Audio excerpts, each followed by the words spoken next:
रात में मैं पत्नी के साथ होटल में रुका था। सुबह 10 बजे मैं नाश्ता करने गया, क्योंकि नाश्ते का समय 10:30 बजे तक ही होता है।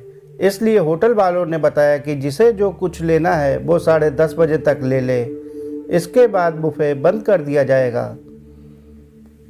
कोई भी आदमी नाश्ते में क्या और कितना खा सकता है, पर क्योंकि नाश्ता बंदी का फरमान आ चुका था, इसलिए मैंने देखा कि लोग फटाफट अपनी कुर्सी से उठे और कोई पूरी प्लेट फल भर कर ला रहा है, कोई 4 ऑमलेट का ऑर्डर कर रहा है, कोई इडली डोसा उठा लाया, तो एक आदमी 2-3 गिलास जूस के उठा लाया, कोई बहुत सारे टोस्ट प्लेट में भर लाया और साथ में शहद, मक्खन और सरसों की सॉस भी ले आया।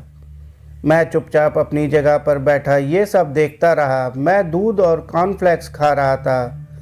मुझसे एक बार में बहुत सी चीज़ें खाई नहीं जाती। वैसे भी मुझे लगता है कि चाहे जितनी अच्छी भी चीज़ खाने की हो, ये कल भी मिलेगी।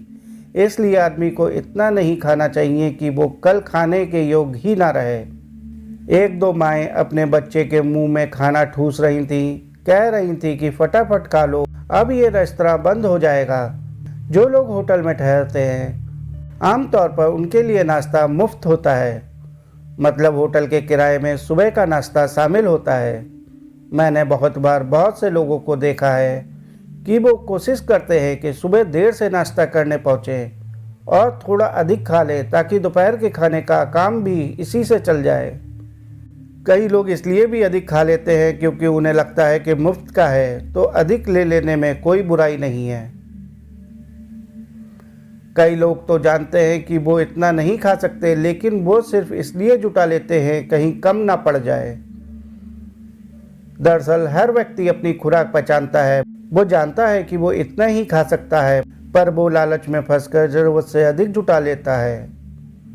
मैं चुपचाप अपनी कुर्सी से सब देखता रहा। 10:30 बज गए थे। रेस्तरां बंद हो चुका था। लोग बैठे थे। टेबल पर खूब सारी चीज़ें उन्होंने जमा कर ली थी, पर अब उनसे खाया नहीं जा रहा था। कोई भला 2-3 गिलास जूस कैसे पी सकता है, ऊपर से 4 ऑमलेट, बहुत सारे टोस्ट। कई बच्चे माँ से झगड़ रहे थे कि उन्हें अब नहीं खाना। माएँ भी खाकर और खिलाकर थक चुकी थी और अंत में एक एक कर सभी लोग टेबल पर जमा नाश्ता छोड़कर धीरे धीरे बाहर निकलते चले गए। मतलब इतना सारा जूस, फल, अंडा, ब्रेड सब बेकार हो गया। यही ज़िंदगी है। हम सब अपनी भूख से अधिक जुटाने में लगे हैं। हम सभी जानते हैं कि हम इसका इस्तेमाल नहीं कर पाएंगे।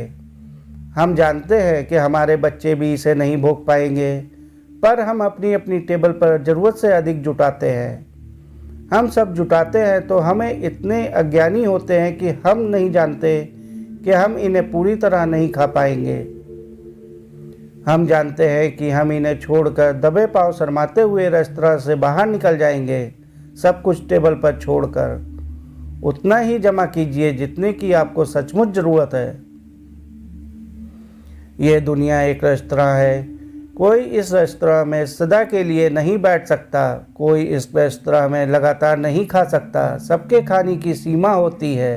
रेस्तरां में सबके रहने की भी अवधि तय होती है। उतना ही लीजिए जिसमें आपको आनंद आए, उतना ही जुटाइए जितने से आपकी ज़रूरत पूरी हो सके। बाकी सब यही छूट जाता है, चाहे नाश्ता हो या कुछ और। हम में से बहुत से लोग संसार रूपी रेस्तरां में बहुत से लोगों को टेबल पर ढेर सारी चीज़ें छोड़कर जाते हुए देखते हैं, पर फिर भी नहीं समझते कि हमें कितने की ज़रूरत है।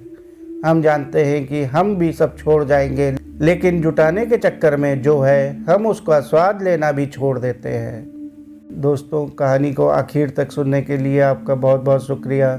कहानी पसंद आई हो तो कहानी को लाइक और चैनल को सब्सक्राइब कर लीजिए।